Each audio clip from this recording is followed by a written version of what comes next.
যখন কলেজে পড়তাম আর কি, তখন আমাদের পাড়ার একজন ছেলে ছিল, আমার বন্ধু আর কি। তো সুমন আর কি, সুমনের বাপের বেশ পয়সা ছিল। সুমনের বাপ হচ্ছে ফুডে চাকরি করত। তো প্রায় শুনতাম সুমন যশোরে যাইতো আর কি। যশোরে কেন যাইতো? যশোরে যে মাগি চুদার জন্য যাইতো আর কি। তো অনেকের আবার তখন ওই যে বন্ধু কলেজে উঠলে তো বন্ধু বান্ধবরা ভালো মন্দ সব গল্প করে। তারপরে শুনতাম পাড়ার অমুক ভাই হচ্ছে ঢাকায় গিয়ে হোটেলে মাগি চুদে।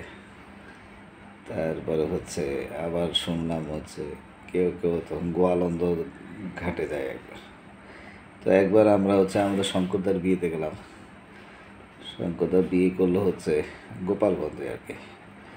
তো আমরা গোপালগঞ্জে আসলাম, যে নদী পাড়ে আসলাম। তো দৌলদিয়াতে আমাদের দৌলদিয়াতে ট্রেন থামলো, আমাকে নৌকা ট্রেন এভাবে গেছে আর কি। তো দৌলদিয়াতে ট্রেন থামলো।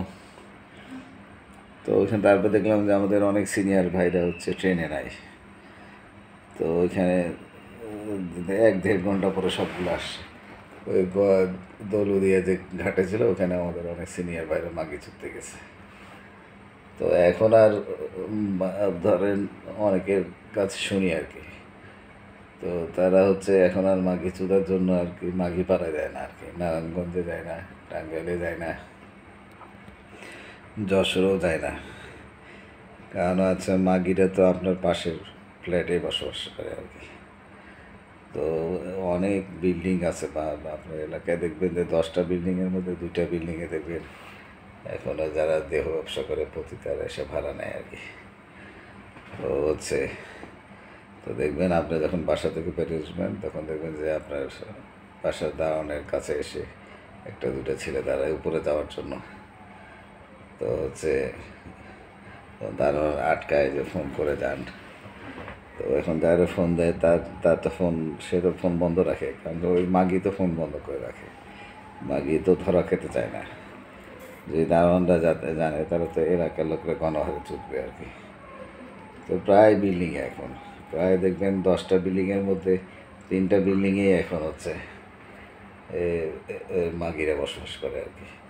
তো এখন আর ওই যে পতিতালয়ে মাগি খুঁজতে হয় না আর কি। এখনকার ওদের মানে 50% মানে 25% মাগি হচ্ছে আপনাদের সাথে বসবাস করে আর কি। এগুলো হচ্ছে মাগি, এগুলো শিক্ষিত মাগি আর কি। এগুলো হচ্ছে স্কুলে কলেজে পড়ে, ইউনিভার্সিটিতে পড়ে। তারপরে হচ্ছে কিগুলা হচ্ছে ওই যে কিছুগুলো আছে ডিভোর্সি আছে, কিছুগুলো আছে আবার যে বেশি ফ্যাশন করে, জিন্স টিন্স পরে বেড়ায়। এগুলো তো খরচ বেশি। ভাই বাপ ভাইরা টাকা দিতে পারে না, মারা টাকা দিতে পারে না, তখন হচ্ছে ওই যে দেহ ব্যবসা করে করে ফ্যাশন করে বেড়ায় আর কি। তো এখন মাগি চুদার জন্য আর হচ্ছে মাগে পট্টিতে যেতে হয় না, আপনার পাশের ফ্ল্যাটেই দেখবেন পাবেন আর কি। বা দেখবেন 10টা বিল্ডিংয়ের মধ্যে দেখবেন 2টা বিল্ডিংয়ে দেখবেন মাগিরা এসে বসবাস করতেছে। তো এখন এই পরিবেশ থেকে উত্তরণ করতে হলে মানুষকে হচ্ছে ধর্মের বিরুদ্ধে আনতে হবে, মানুষকে হচ্ছে চরিত্র ভালো করতে হবে আর কি।